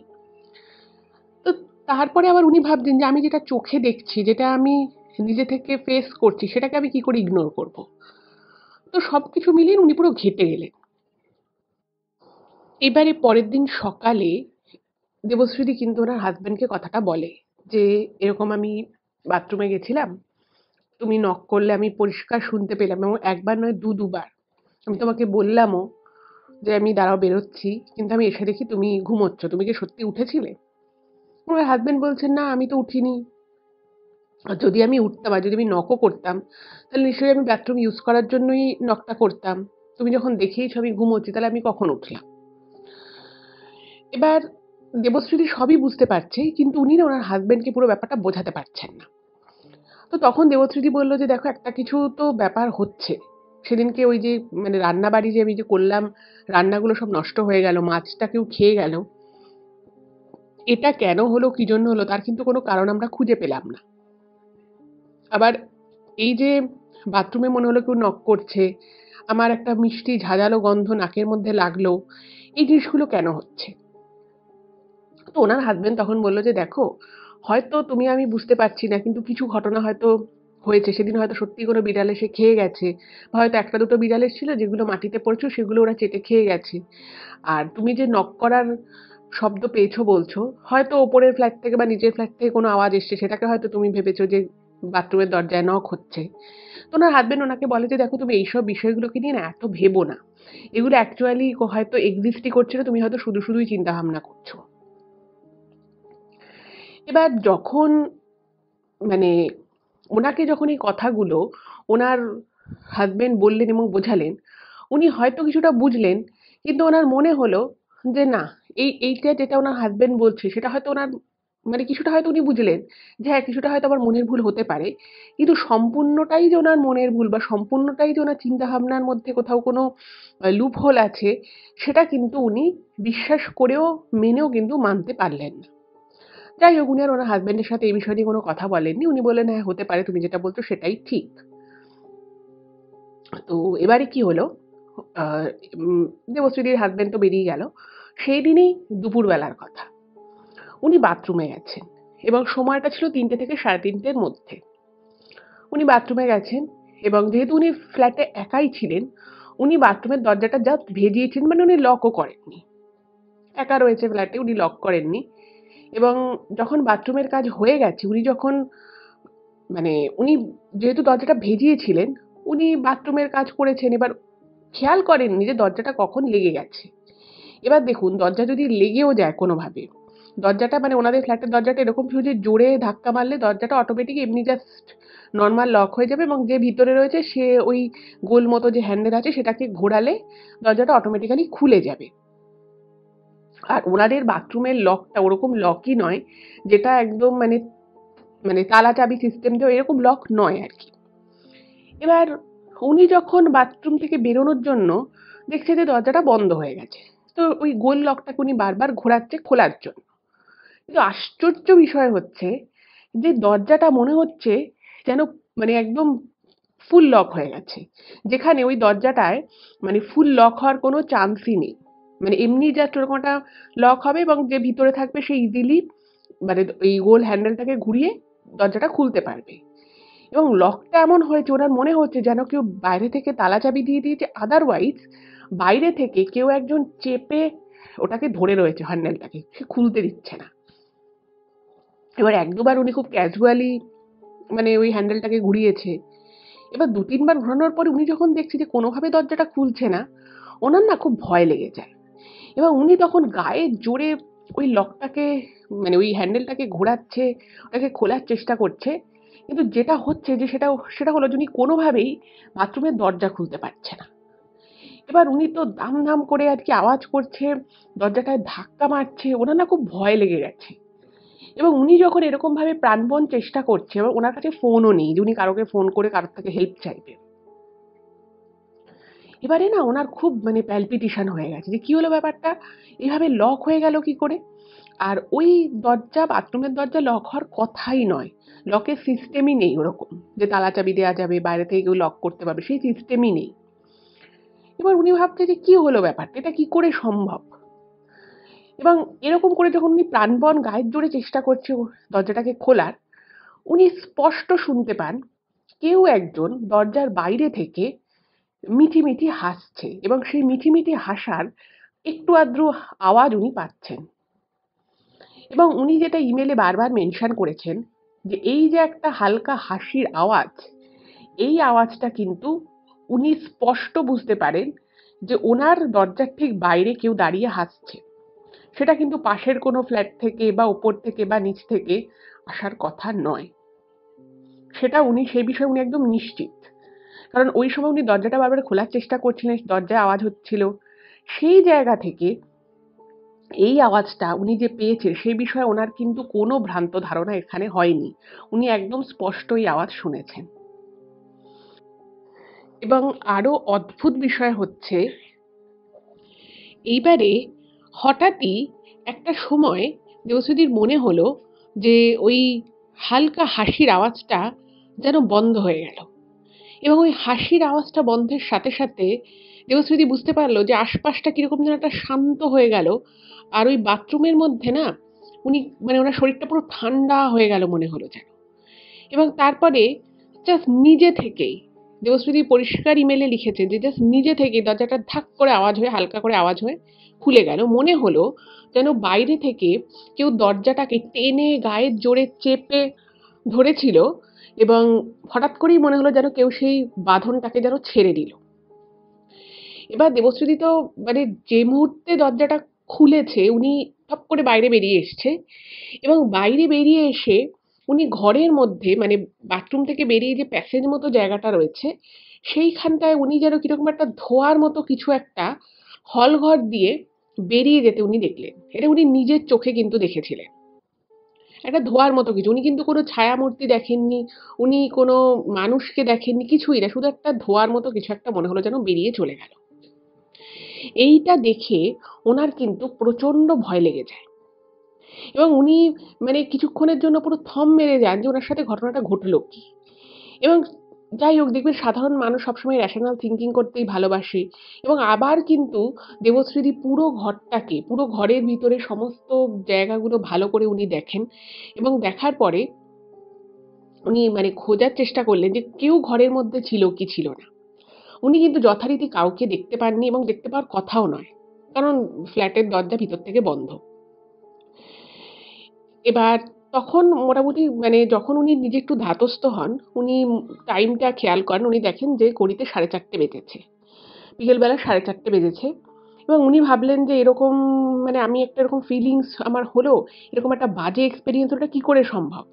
এবং তারপরে সঙ্গে, সঙ্গে উনি উঠে গিয়ে বাথরুমের দরজাটাকে উনি চেক করছিলেন যে কোনোভাবে কি দরজাটা নিজে থেকে লেগে যায়? এবার উনি বারবার দরজাটা দিচ্ছেন, ভিতর থেকে দিচ্ছেন, বাইরে থেকে দিচ্ছেন। কিন্তু উনি দেখছেন যে কোনোভাবেই দরজা লক হওয়ার কথাই নয়। সেই সিস্টেমটাই নেই। মানে জাস্ট নরমাল একটা দরজাটা আটকে যাবে, নরমাল একটা লক হবে। কিন্তু সেটা অলওয়েজ বাইরে থেকে খোলা যাবে এবং ভিতর থেকেও খোলা যাবে। তো উনি দেখলেন যে এটা কি করে সম্ভবপর হলো? এটা তো সম্ভবই নয়। যাই হোক তো উনি দরজাটাকে নিয়ে প্রচুর নাড়াচাড়া করলেন কিন্তু কিছুই বুঝতে পারলেন না যে এই ঘটনাটা ওনার সাথে যে একটু আগে ঘটে গেল সেটা কি করে হওয়া সম্ভব। যাই হোক তো উনি এরপরে ভাবলেন যে একটুখানি চা করবেন। মানে একটু রিফ্রেশমেন্টের জন্য উনি ভাবলেন যে একটুখানি চাটা করি। চা করে একটু নিজেকে আরকি রিজুভিনেট করি। প্রচন্ড ভয় পেয়ে গেছিলেন ওই সময় এবং উনি কোনো লজিক খুঁজে পাচ্ছিলেন না। তো যথারীতি উনি চা করলেন এবং চাটা করার পরে চাটা সম্পূর্ণ হয়ে যায় এবং উনি স্পষ্টভাবে এবং ক্লিয়ারলি ওনার মনে আছে যে উনি গ্যাস ওভেন মানে গ্যাসের আর কি যে নবটা সেটা কিন্তু উনি অফ করেছেন। অফ করে উনি চাটাকে জাস্ট কয়েক সেকেন্ডের জন্য রেস্ট দেন এবং উনি ভাবলেন একটুখানি বেশি করে চা খাবে তো উনি একটা বড় কাপ কাবার্ড থেকে নামাচ্ছিলেন। ঠিক সেই মুহূর্তে উনি দেখলেন যে পুরো চাটা মানে পুরো একদম ফুল ফ্লেমে রয়েছে এবং সেখান থেকে ফুটতে, ফুটতে পুরো চাটা গ্যাসের মধ্যে পড়ে পুরো ছড়িয়ে গেল এবং মানে উনার তো চা খাওয়া হলোই না কিন্তু সবথেকে যে জিনিসটা ভেবে উনার অবাক লাগলো এবং ভয় লাগলো যে উনি কিন্তু গ্যাসের নবটা অফ করে দিয়েছিলেন। এইবার কিন্তু উনার একটু বেশ ভয় লাগে। কারণ উনি একদম স্পষ্ট জানতেন যে উনি নিজে ওই গ্যাসের যে নবটা সেটা অফ করেছিলেন। সেটা কি করে অন হলো এবং সেটা তাও একদম হাইতে অন হয়ে গেল। এটার কিন্তু উনি কিন্তু কোনো রকম কোনো কারণ খুঁজে পেলেন না।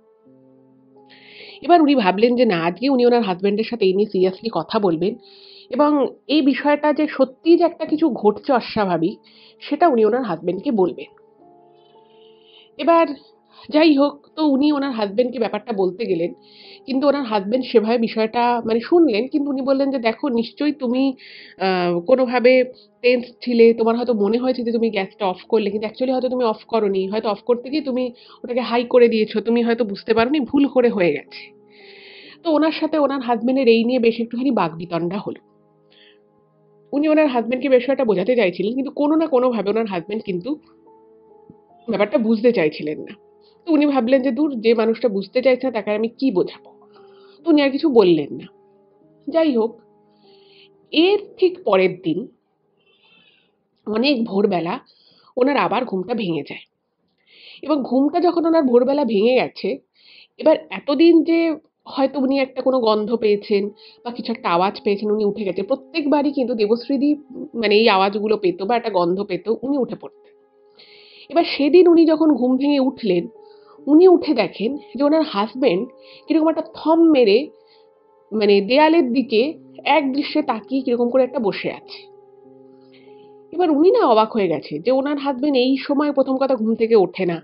দ্বিতীয় কথা হচ্ছে একদম তখন ভোর রাত। তখনও মানে জাস্ট ভোরের আলো ফুটবে ফুটবে করছে। কিন্তু তখনও পুরোপুরি ফোটেনি। উনি ভাবছেন যে ব্যাপারটা হলোটা কি? আমার হাসব্যান্ড উঠে গেল কি করে?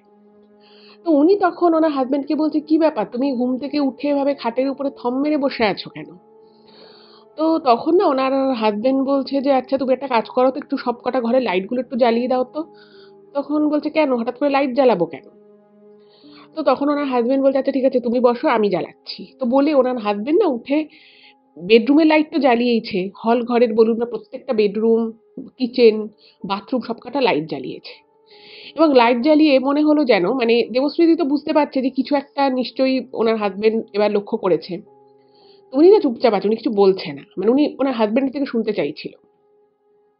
তো এবারে যেটা হলো সেটা হচ্ছে যে ওনার হাজবেন্ডকে দেখে, চোখ মুখ দেখে বোঝা যাচ্ছে যে উনি কোনো কিছু নিয়ে প্রচন্ড ভয় পেয়েছে। তো উনি বলছেন যে, কি হয়েছে তোমার? তখন ওনার হাজবেন্ড না কিছু বলতে চাইছে না। বলছে, না কিছু না।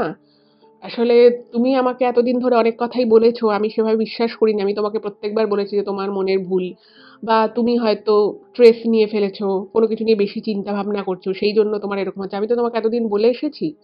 কিন্তু আজকে আমি যেটা প্রত্যক্ষ করেছি সেটা, আমি তোমাকে যদি বলি, তুমিও আমাকে কিন্তু উল্টো কথাটা বলতে পারো, এবং তুমি যদি আমাকে বলো, আমি কিন্তু মানে দ্বিমত করব না।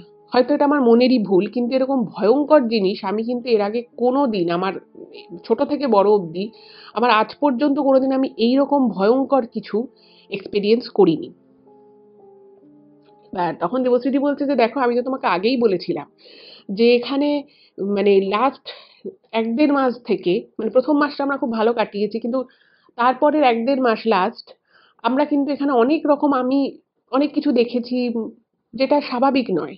সেদিনকে চা পড়ে যাওয়া থেকে শুরু করে, মানে ঘরের মধ্যে ঝাঁঝালো মিষ্টি গন্ধ থেকে শুরু করে, জিনিসপত্র এদিক ওদিক হয়ে যাওয়া, সেদিনকে ওই কাঁচের জিনিসটা পড়ে ভেঙে যাওয়া, সবকিছুর মধ্যেই আমি কিন্তু কোনো না কোনো যুক্তি খুঁজে পাইনি, বা কোনো সুস্পষ্ট কারণ যে এই জিনিসটার জন্য বা এই কারণটার জন্যই এটা হচ্ছে, সেটা কিন্তু আমি পাইনি। তুমি আমাকে বারবার বলছিলে যে এটা আমার মনের ভুল, মনের ভুল। তখন বলছে যে, আচ্ছা তুমি আমাকে বলো কি হয়েছে? তো ওনার হাসব্যান্ড না ১ম দিকে ওনাকে বলতে চায়নি। তো তারপর যখন দেবশ্রীদি অনেক জোর করেছে, তখন উনি বলছেন যে, আসলে ব্যাপার হচ্ছে যে উনি ঘুমোচ্ছিলেন। সারাদিন কাজকর্ম থাকে, সব obviously রাতের বেলা খুব সুন্দরভাবে উনি খুব গভীর ঘুমে ছিলেন। এবার দেবশ্রীদির ব্যাপার হচ্ছে যে উনি প্রত্যেকদিন, প্রত্যেক সময় আরকি রাতের বেলা যখন শুতে যান, উনি চুল বেঁধে শোন। চুলটাকে মানে ফোল্ড করে বেঁধে শোন। যাতে মানে ছোটবেলা থেকে ওনার এরকমই অভ্যেস। তো ওনার হাসব্যান্ড পাশে শুয়ে রয়েছে। তো ওনার চোখে মুখে চুল পড়লে যেরকম একটা মানুষের ফিলিংস আসবে, ঠিক সেরকম একটা ফিলিংস আসছিল। এবার ওনার হাসব্যান্ড ঘুমের মধ্যে ওনার একটু অস্বস্তি লাগে। তো উনি ওনার স্ত্রীর উদ্দেশ্যে বলে, তুমি চুলটা সরাও তো। এরকম করে বলেছে। এবার দেবশ্রীদিও সেই সময় পুরো মানে অকাতরে ঘুমোচ্ছে। এবার কিছুক্ষণের জন্য সরে যায়। চুলের ওই যে মুখে চুল লাগলে যে একটা অস্বস্তি লাগে, সেই অস্বস্তিটা চলে যায় ওনার।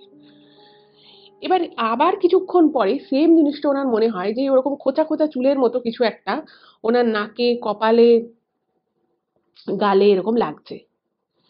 তো এইবারে ওনার অস্বস্তিতে কিন্তু পুরোপুরি ঘুমটা ভেঙে যায়। ঘুমটা ভেঙে যায়, এবং ঘুমটা ভেঙে যাওয়ার পরে, মানে দেখুন, ঘুম ভাঙলেই যে মানুষ একদম ফট করে পুরো চোখটা একদম পুরোপুরি খুলে যে দেখে তা তো নয়। ১ম এ মানুষের ঘুমটা হালকা ভাঙে। হালকা ঘুম, ঘুম চোখেই মানুষ একটু চোখটা খোলে। তো ঠিক সেম ওয়েতে যখন হালকা ঘুম, ঘুম চোখে ওনার হাসব্যান্ড চোখটা খুলেছে, উনি মুহূর্তের জন্য জিনিসটা দেখেন, মানে একটা ছায়া মূর্তি মতো কিছু, যেটা কিন্তু কোনো ধোঁয়া টাইপের নয়। অ্যাকচুয়াল মানে মানুষের অবয়বের মতো একজন কিছু একটা ওনার সামনে দাঁড়িয়ে রয়েছে, এবং তার পুরো দলা, দলা জটা পাকানো চুল। সেই চুলটা কিরকম চুল, মানে সাধারণ মানুষের চুল কখনোই ওরকম হয় না। মানে বহুদিন কেউ যদি চুল না আঁচড়ায়, দলা, দলা চুল থাকে, জটা পাকানো। এবং মুখের দিকটায় উনি কিন্তু মানে কোনো ফেস সেভাবে রেকগনাইজ করতে পারেননি। সেটা পুরুষ না নারী উনি কিছুই জানেন না। মুখ ওভাবে উনি দেখতে পারেনি। শুধু একটা কালো অবয়ব মতো একটা কিছু ছিল, এবং কপালে একটা লাল রঙের টিপ ছিল, সেটা কিন্তু উনি শুধু দেখেছেন। বাকি উনি ঘুমের ওনার চোখে একটা ঘুমের লেশ ছিল। তো ওই জিনিসটা যখন উনি চোখের মানে ওরকম ঘুম ঘুম চোখে যখন চোখটা খুলে উনি দেখেন যে ওনার মুখের কাছে কেউ একজন ওভাবে দাঁড়িয়ে রয়েছে এবং তার সেই দলা দলা জটা পাকানো চুল খোঁচা খোঁচা ওনার চোখে মুখে এসে লাগছে এবং তার ওই একটা টিপ উনি দেখতে পান। এবার যেটা যেই অবয়বের সাথে দেবশ্রীদির কোনো মিল নেই, মানে দেবশ্রীদি ওরকম টিপও পরে না আর ওরকম লম্বা লম্বা খোঁচা খোঁচা চুলও ওনার নেই এবং ঘুমের মধ্যে ওই জিনিসটা দেখে না উনি রীতিমতো আঁতকে যান এবং জিনিস মানে যে অবয়বটা উনি দেখেন সেই অবয়বটা খুব সরু টাইপের, খুব সরু লম্বা টাইপের, যেটা সাধারণ কোনো মানুষের মানে অবয়বের সাথে মিল খুব একটা থাকে না আর কি। ওরকম অবয়ব মানে ওরকম মানুষের ফিগার খুব কমই হয়। এইটা দেখে উনি প্রচন্ড ঘাবড়ে যান এবং উনি ফট করে যখন মানে ভয় পেয়ে যান এবং ভয় পেয়ে যখন উনি চোখটা বন্ধ করে আবার যখন চোখটা খুলেছেন তখন উনি দেখেন ঘর ফাঁকা, পাশে দেবশ্রীদি ঘুমোচ্ছে এবং ওনার ঘরে ওরকম মানে ওই যে জিনিসটা উনি মুহূর্তে কয়েক সেকেন্ডের জন্য যে উনি দেখেছিলেন সেই জিনিসটা আর ঘরে নেই। এইটা দেখে না উনি মানে প্রচন্ড ঘাবড়ে যান এবং এর সাথে সাথেই ওই সময় থেকেই দেবশ্রীদি একটা মানে প্রত্যেক দিনই প্রায় রাতের বেলা ওই 2:30 থেকে 4টের মধ্যে একটা অদ্ভুত একটা অস্বস্তি কিন্তু দেবশ্রীদির হতো। মানে উনি যেটা ইমেলে লিখেছেন যে কোনোদিন হয়তো উনি সারাদিন বাইরে ছিলেন, অনেক কাজকর্ম ছিল, প্রচন্ড টায়ার্ড, মানে একদম ঘুমে চোখ ঢুলে পড়ছে, সেরকম দিনেও কিন্তু ওনার ওই টাইমের মধ্যে একবার থেকে দুবার হলেও ওনার কিন্তু ঘুম ভেঙে যেত। কোনোভাবেই উনি শত টায়ার্ড থাকলেও উনি কিন্তু টানা ঘুমোতে পারতেন না। এবার এই জিনিসটা যখন মানে ওনার হাজবেন্ড ওনাকে বললেন, দেবশ্রীদি বলছে তুমি কি বলছো? এর মানে আমি এরকম জিনিস দেখিনি ঠিকই, কিন্তু সেই দিন যে আমি বাথরুমে আটকে গেছিলাম, আমি পরে গিয়ে বাথরুমের দরজা নিয়ে এতক্ষণ দেখলাম যে এটা কিভাবে সম্ভব, এটা তো আদতে সম্ভবই নয়। আর তার থেকেও বড় কথা হচ্ছে আমি নিজেও কিন্তু একটা হাসির আওয়াজ শুনেছিলাম, তুমি সেদিন আমায় বলেছিলে যে হয়তো সে হাসির আওয়াজ অন্য কোথাও থেকে আসছিল, কিন্তু আজকে তুমি যেটা দেখলে সেটা তো কোনোভাবেই ইগনোর করা যায়, কারণ তুমি নিজের চোখের সামনে নিজের ঘরের ভিতরে তুমি এই জিনিসটা দেখলে। এবার মানে এবার নিশ্চয়ই তুমি বুঝতে পারছো যে আমি তোমাকে এতদিন যেগুলো বলছিলাম সেগুলো যুক্তিগ্রাহ্য ব্যাপার ছিল কি ছিল না। তো সবকিছু শুনে ওনার হাজবেন্ড বলছেন যে তুমি যা বলেছো সেগুলো তার মানে সবই সত্যি ছিল, আমি ভুল ছিলাম যে আমি এগুলো বিশ্বাস করিনি। এবার মানে ওই রাতে ওনারা দুজনেই এত ভয় পেয়ে গেছিলেন যে ঘুমানো তো দূরের কথা, ওনারা পুরো বাড়ির লাইট জ্বালিয়েছিলেন। এইবার ঘটনা যেটা ঘটলো যে পরের দিন যখন সকালবেলা মানে একদম ভোরের দিকে ভোরের আলো ফুটে গেছে, তারপরে ওনারা হয়তো আধা ঘন্টা 1 ঘন্টা একটু ঘুমানোর মতো ছিল।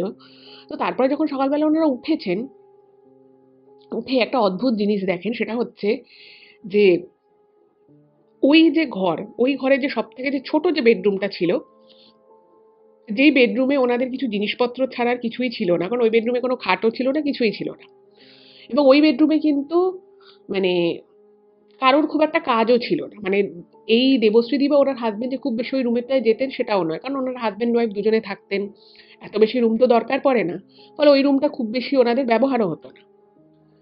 ওনারা দেখে মানে লালচে টাইপের, লালচে খয়েরি টাইপের, মানে রক্ত যেরকম টাইপের হয় সেরকম একটা হালকা হালকা কিরকম যেন ছাপ মতো ওই ঘরের দেওয়ালে রয়েছে, এবং সেই ঘরের দেওয়ালে যেখানে যেখানে ছাপগুলো রয়েছে সেখানে ওই ছাপ কোথা থেকে এলো, কিভাবে এলো, কিচ্ছু ওনারা বুঝতে পারছেন না।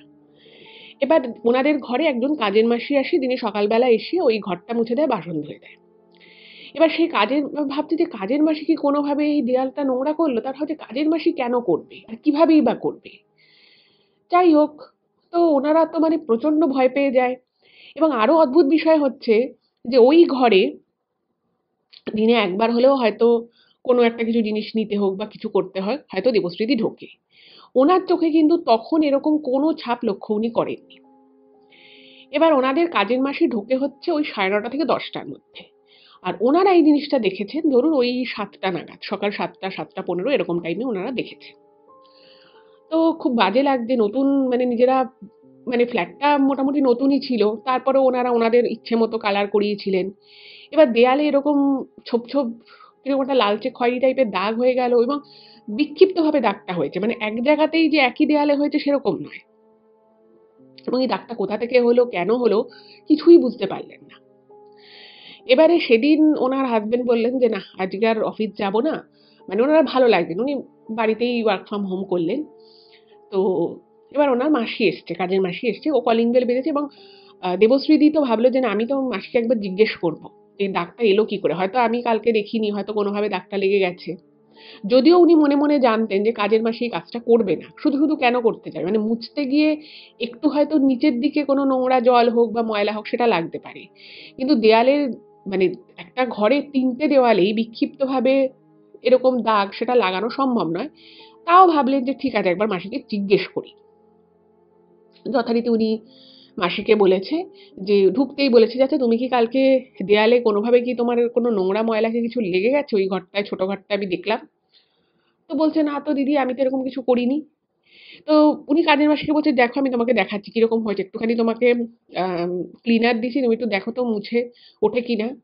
এই বলে দেবশ্রীদি যখন ওই কাজের মাসিকে ওই দেয়ালের কাছে নিয়ে গেছে, গিয়ে দেখছে ঘরের দেয়ালে কোথাও কোনো দাগ নেই। অথচ দুজনে, মানে একজন দেখলে তাও বলা যেতে পারে যে তার ভ্রম হয়েছে, সে ভুল দেখেছে, এটা তো বলা যেতে পারে। কিন্তু দুজনে, দুটো মানুষ কি কখনো একই জিনিস মানে এভাবে ভুল জিনিস দেখতে পারে? এবং ওনারা কিন্তু বেশ 15-20 মিনিট ধরে ওই দাগগুলো দেখেছেন, এদের মধ্যে ওখানে দাঁড়িয়ে কথা বলেছে যে কি করে হলো, কেন হলো এরকম। এবার আপনারাই ভাবুন যে এটা কি করে সম্ভব। তো মাসি বলছে কোথায় দাগ? তো তখন বলছে না, মানে কথাটাকে তো তখন ঘোরাতে হবে। তো বলছে না, একটু হালকা হালকা দাগ ছিল, তো আমি আমার হাজবেন্ডকে বলেছিলাম ওটা একটুখানি মুছে টুছে দিয়ে, তাহলে ও পুরোটা মুছে দিয়েছে, ঠিক আছে। এবার কাজের মাসিও বুঝতে পারছে না কোন দাগের কথা বলছে, আর এদিকে দেবশ্রীদিও বুঝতে পারছে না যে দাগটা গেল কোথায়। দুজনে মিলে দেখলো, ওনার হাজবেন্ডকেও তারপরে দেখালো, ওনার হাজবেন্ড বলছে সত্যিই তো দাগগুলো মিলিয়ে গেল কি করে, এটা কি করে সম্ভব, এটা তো সম্ভব নয়। কিচ্ছু কিন্তু বোঝা গেল, কোনো ক্লু পেলেন না যে দুটো মানুষ সকালবেলা 7টা থেকে 7টা 15-র মধ্যে টাইমে ওনারা এটা দেখেছিলেন, সেটা নিজে থেকে মিলিয়ে গেল কি করে, আর যদি নিজে থেকেই মিলিয়ে গেল তাহলে হলো কি করে, কোনো কারণ খুঁজে পাওয়া গেল না। এইবারে মানে সেই দিনটা তো ওনার হাজবেন্ড অফিসে যাননি। তো দেবশ্রীদি এবং ওনার হাজবেন্ড মনে মনে ভাবছে যে এবার কি করবে বাড়ির মধ্যে। মানে এবারে ওনারা এই ফ্ল্যাটটা সম্পর্কে ভাবলো যে আমাদেরকে যে ফ্ল্যাটটা দিয়েছে সেই ফ্ল্যাটটায় কি কোনো মানে এরকম কি কারোর যাতায়াত আছে, বা কোনোভাবে কি কিছু, কি ফ্ল্যাটটা সম্পর্কে কি কিছু কারোর কাছে কোনো ইনফরমেশন আছে। তো এই কথা চিন্তা করে দেবশ্রীদি এবং ওনার হাজবেন্ড বিকেল বেলা ওনাদের মানে একদম সামনে একটা বড় লন মতো ছিল, লনে অনেকে মানে ফ্ল্যাটে আর কি যে কটা ফ্লোর রয়েছে প্রত্যেকটা ফ্লোরেতে একটা করেই ফ্ল্যাট এবং প্রত্যেকটা ফ্ল্যাটেই লোকজন থাকে। তো তারা অনেক সময় নিচে ওই ফ্ল্যাটের ওইখানটা গল্প টল্প করে। তো বিকেলবেলা নেমেছে, তো নেমে জিজ্ঞেস করছে যে মানে ওনাদের সাথে মানে ওই টুকটাক আলাপ হয়েছে। গৃহপ্রবেশের দিন তাদের ঘরে ঘরে প্রসাদ দিয়েছে, ওই মানে একদমই হাই হ্যালো টাইপের আলাপ, তার থেকে বেশি কিছু নয়। তো ওনারা একটুখানি গল্প টল্প করে, তো তারপরে কথায় কথায় জিজ্ঞেস করছে, বলছে যে আচ্ছা এই ফ্ল্যাটের যে মালিক ছিল সে কতদিন ছিল ফ্ল্যাটে। তখন বলছে বেশি দিন ছিল না, ওই 6-7 মাস মতো ছিল।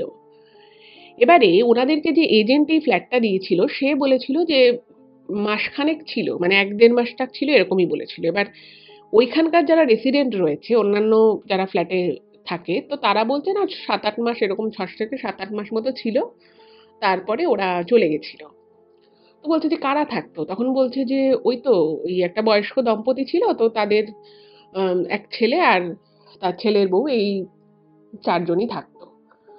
তো তাদের তারা কিন্তু অ্যাকচুয়ালি কলকাতাতেই থাকে।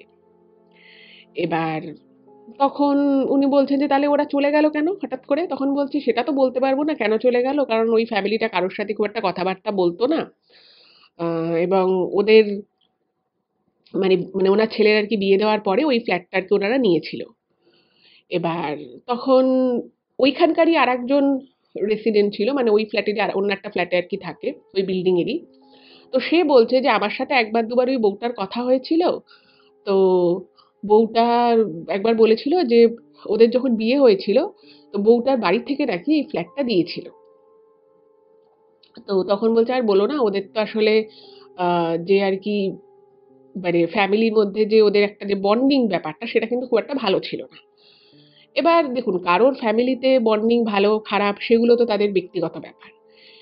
এইবারে ওই ফ্ল্যাটের যে লোকেদের সাথে কথা বলল, সেই কথা বলার পরে ওনারা যে ওই ফ্ল্যাটে কোনো সমস্যা ছিল বা যারা আগে থাকতো ওই ফ্ল্যাটে তারা কোনো সমস্যা ফেস করেছিল, এরকম কোনো ইনফরমেশন কিন্তু ওনারা পেলেন না। যদিও ওনারা সরাসরি জিজ্ঞেস করেনি, কিন্তু মোটামুটি সবাই যে যা জানতো সেটা কিন্তু ওনাদেরকে বলেছে।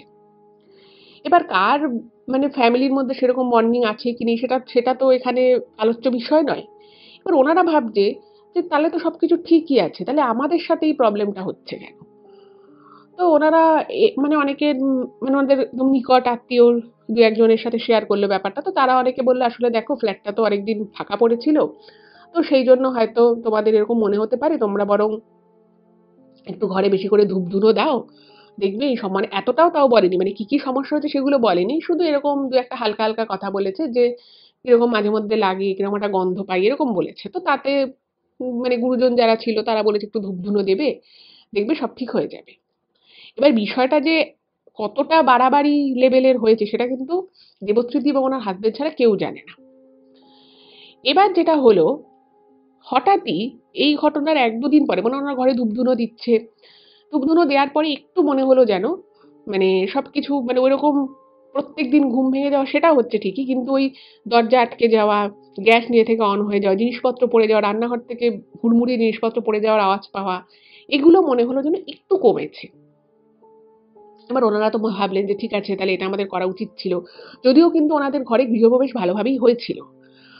তো যাই হোক, এর মানে দু তিন দিন পরে হঠাৎই একদিন মানে ওনার হাজবেন্ড বাথরুমে সন্ধেবেলা তখন বাথরুমে কিছু একটা কাজ করছিলেন। তো বাথরুমে ওদের একটা বিশাল বড় মিরার ছিল, বিশাল বড় একটা মিরার। এবার উনি দরজা বন্ধ করে ব্রাশ করছেন বা কিছু একটা কাজ করছিলেন মিরারের দিকে তাকিয়ে।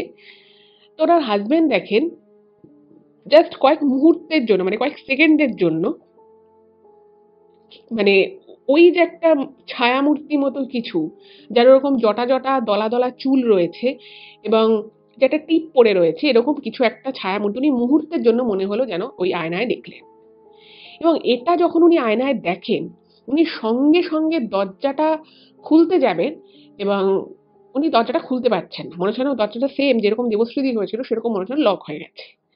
কিন্তু ভাগ্য ভালো ছিল সেই সময় দেবশ্রীদি ঘরে ছিল। তো ওরকম দরজা খটখট খটখট বাথরুমে আওয়াজ হচ্ছে দেখে দেবশ্রীদি ছুটে গেছে, গিয়ে দেবশ্রীদি মানে একটা টান দিয়েছে আর দরজাটা খুলে গেছে। তো ওনার হাজবেন্ড বলেছে আমি এরকম এরকম ঘটনা ঘটেছে। তো তখন দেবশ্রীদি বলল অনেক হয়েছে, এবার কিন্তু এই বাড়িটা সম্পর্কে আমাদেরকে মানে আমাদেরকে যে এজেন্ট দিয়েছে বা আমাদের কাছে মালিকের যে নাম্বার আছে তাকে ফোন করতে হবে। তো এবার এজেন্টকে বলেছে, এজেন্ট বলছে যে দেখুন মানে এজেন্ট তো বেচে দিয়ে বেরিয়ে গেছে, সে তো আর এসব নিয়ে কোনো কথা বলেনি। উনি বললেন যে দেখুন আপনার যদি ফ্ল্যাটে মানে আপনাকে প্রমিস করা হয়েছিল সেরকম কোনো কিছু আপনি পাননি, ধরুন কোনো ডকুমেন্টাল ইস্যু হলো বা ফ্ল্যাটের যদি কোনো প্রবলেম থাকতো আপনি সেটা আমাকে বলতেন, আমি সলভ করতে পারতাম বা সেটা নিয়ে আমি বলতেও পারতাম মালিককে। কিন্তু আপনি বলছেন যে আপনি ফ্ল্যাটে অস্বাভাবিক জিনিসপত্র ঘটছে, এটা আমি কি করে বলবো, এটা কোনো কথা হলো? তো এজেন্ট ব্যাপারটাকে কাটিয়ে দেয়। তো ওনারা তখন নিজেরাই এজেন্টের থেকে ঠিকানা নিয়ে সরাসরি মালিকের বাড়ি চলে গেছে। এবং মালিকের বাড়ি চলে যাওয়ার পরে মানে মানে দেবশ্রীদি যেটা ইমেলে লিখেছেন যে উনি প্রচন্ড বিরক্ত ছিলেন। মানে উনি ভেবেছিলেন যে আমি আজকে যাচ্ছি, আমি কিছু না কিছু সমাধান তো করে আসবো, কিছু নিশ্চয়ই বাড়িতে ব্যাপার আছে। মানে ওনার যেটা দেবশ্রীদি লিখেছে যে ওনার মন থেকে বলছিল যে মালিকের বাড়িটা সেখানে গিয়ে কিছু না হলেও কিছু সুরাহা হলেও হতে পারে। তো ওনারা মালিকের বাড়ি গেছে। মালিকের বাড়ি যাওয়ার পরে বুঝতে পারছে মালিক খুব একটা যে এই বিষয়ে কথা বলতে চাইছে তা নয়। মানে মালিক আর কি বারবার ঘড়ির দিকে তাকাচ্ছে, বলছে ওনাদের বেরোনো আছে এরকম। বুঝতে পেরেছে যে কিছু একটা গন্ডগোল আছে। তো দেবশ্রী সরাসরি তখন জিজ্ঞেস করেছে, মানে প্রথমে আর কি টুকটাক হালকা ফুলকা কথা বলে এবং তারপর দেবশ্রী সরাসরি বলছে যে আপনি যে ফ্ল্যাটটা আমাদেরকে বেচেছেন, এই ফ্ল্যাটে কি কোনো সমস্যা আছে আপনি সত্যি করে বলুন। তো সেটা নিয়ে আর কি যখন কথা শুরু হয়েছে তখন বুঝতে পারছে যে ওই মানে যে আর কি বয়স্ক দম্পতি, ওই ছেলেটা মানে ওই যে বলেছিল যে শ্বশুর শাশুড়ি আর ছেলে ছেলের বউ এই চারজনে থাকতো। তো সেই যে আর কি ভদ্রমহিলা দম্পতি, বয়স্কা দম্পতি ভদ্রমহিলা, তিনি আর কি ব্যাপারটাকে কাটিয়ে দিতে চাইছে। তো দেবশ্রীদি বলল দেখুন আমরা কিন্তু খুব সমস্যার মধ্যে আছি, আপনি যদি আমাদেরকে সরাসরি কিছু না বলেন তাহলে আমরা কি করে বুঝবো। এইভাবে যখন কথাবার্তা হচ্ছে ঠিক সেই সময় মানে ওই ভদ্রমহিলার যে স্বামী তিনি হঠাৎ করে মানে চোখ মানে চশমা খুলে চোখ মুছছে এবং উনি রীতিমতো যে কাঁদছেন সেটা বোঝা যাচ্ছে।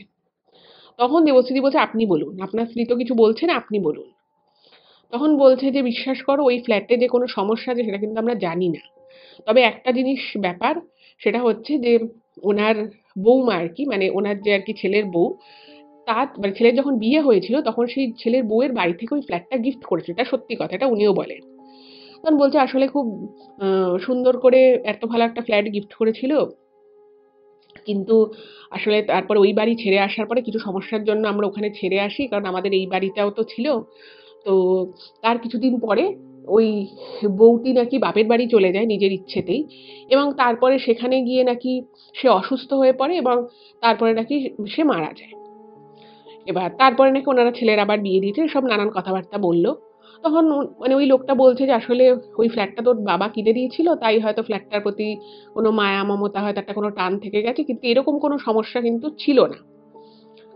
যাই হোক, তো ওখান থেকে ওনারা এই ব্যাপারটুকু জানতে পারলো যে ওই ফ্ল্যাটটায়, মানে ওই ফ্ল্যাটে হয়তো ওই ভদ্রমহিলা মারা যাননি, কিন্তু ওই ফ্ল্যাটটা সত্যি সত্যি ওই মেয়েটির বাবা কিনে দিয়েছিল এবং ওই ভদ্রমহিলা আজকের দিনে আর বেঁচে নেই।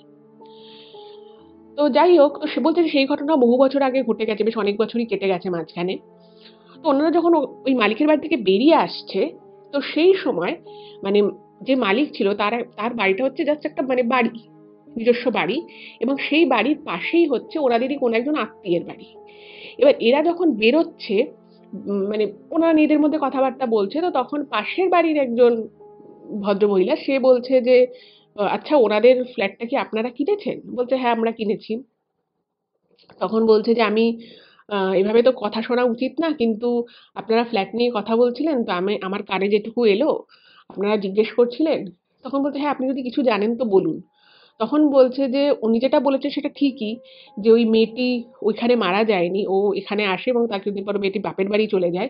কিন্তু যেটা আপনাদেরকে বলেনি সেটা হচ্ছে যে এরা তিনজনই, মানে শ্বশুরমশাইটা অতটা নয়, মানে বিশেষত শাশুড়ি আর যে বর, সে কিন্তু মেয়েটার উপর যথেষ্ট অত্যাচার করতো, মানসিক অত্যাচার, শারীরিক অত্যাচার করতো। এবং ওদের মধ্যে একটা বলছে যে একটা কোনো বিশাল সমস্যা ছিল, সেটি সমস্যাটা বলছে আমরা আত্মীয়, তাও আমরা জানি না। খুব সম্ভব ছেলেটি মেয়েটিকে খুব একটা পছন্দ করতো না, তারপরে জোর করে কোনোভাবে কোনো একটা কারণে বিয়ে করে, কিন্তু বিয়ের পরে কিন্তু ওদের সম্পর্ক ভালো ছিল না। এবং ছেলেটি যে দুর্ব্যবহার করতো, এবং তার সাথে ছেলেটির মাও কিন্তু খারাপ ব্যবহার করতো, কখনো কখনো শ্বশুরমশাই কিছু বলতো, কখনো কখনো শ্বশুরমশাই কিছু বলতো না। তো ঘটনা হচ্ছে যে মেয়েটি আর কি মারা যাওয়ার আগে সেও কিন্তু আবার অদ্ভুতভাবে ফ্ল্যাটটা কিন্তু সে আবার তার বরের নামেই, বর শ্বশুর শাশুড়ি এদের নামেই করে দিয়ে চলে যায়। এবং তারপরে তো মেয়েটি আর বাপের বাড়ি চলে যায়, তারপর আর মেয়েটি আর বাঁচেও না, সেই বিষয় নিয়ে আর কোনো কথাও হয়নি। কিন্তু উনি এটা বলেন যে মেয়েটির সাথে কিন্তু এরা, বিশেষত এই শাশুড়ি আর বর, সে কিন্তু খুব খারাপ ব্যবহার করতো। এটা কিন্তু আপনারা হয়তো জানেন না, ওনারা আপনাদেরকে বলল না। তো তখন দেবশ্রী বলছে যে, দেখুন সেটা তো এদের পার্সোনাল ব্যাপার, এদের পারিবারিক ব্যাপার, কিন্তু আমরা তো ফ্ল্যাটটা নিয়ে খুব ফেঁসে গেছি, আমরা এখন কি করব? তখন ওই ভদ্রমহিলা বলে যে, দেখো মানে আমি এসব নিয়ে বলতে পারবো না, তবে তোমরা একজন খুব ভালো ঠাকুরমশাইকে ডাকো, ডেকে এটা পুজো টুজো দেওয়াও। আমার মনে হয় না যে, মানে মনে হয় যে হয়তো মেয়েটির বাবা ফ্ল্যাটটা কিনে দিয়েছিল, হয়তো সত্যি তার একটা এই ফ্ল্যাটটার প্রতি মায়া মমতা রয়ে গেছে, এরকম একটা কিছু ব্যাপার থাকতে পারে। তো যাই হোক, দেবশ্রীদির ওখান থেকে চলে আসে। চলে আসার পরে ওনারা সত্যিই একটা ঠাকুরমশাই দেখেন এবং সেই ঠাকুরমশাইকে ডেকে সমস্ত কথা বলেন। তো উনি তখন বলেছিলেন যে একটা যজ্ঞ করতে হবে, এবং হয়তো সত্যিই ব্যাপারটা, যেটা যেটুকু জানতে পেরেছে তার থেকে এটা খুব স্বাভাবিক যে যার ফ্ল্যাটটা ছিল সে হয়তো ফ্ল্যাটটা ভোগ করতে পারেনি, এবং তার অনেক আশা আকাঙ্ক্ষা ছিল, সেই থেকেই হয়তো এখানে একটা কোনো কিছু হচ্ছে। তো তবে উনি ফ্ল্যাটে এসে দেখে টেকে যান। উনি বলেন যে, দেখুন যেটা আছে সেটা আপনাদের কোনো ক্ষতি করবে না। মানে ক্ষতি করার হলে কিন্তু এতদিনে করে দিত। যাই হোক, তো তারপরে উনি ফ্ল্যাটটা বেঁধে দিয়ে যান এবং তারপর একটা যজ্ঞ হয়, এবং তারপর থেকে কিন্তু আর ওই যজ্ঞটা হওয়ার পরে ওই ফ্ল্যাটে কিন্তু আর ওনারা কোনোরকম কোনো অস্বাভাবিক কিছু লক্ষ্য করেনি। কিন্তু দেবশ্রীদির মনে হতো ওই ফ্ল্যাটটায়, মানে সবকিছু ঠিকঠাক হয়ে যাওয়ার পরেও না ওনার একটা কিরকম লাগতো। মনে হতো যে একটা কিনলাম এরকম ফ্ল্যাট কিনলাম। তো ওই ফ্ল্যাটে তারপরে ওনারা ১ বছর ছিল। কোনো সমস্যা হয়নি। কিন্তু যেহেতু দেবশ্রীদির একটু মনে খচখচানি ছিল, তো উনি সেইজন্য ওই ফ্ল্যাটটা ছেড়ে দেয়।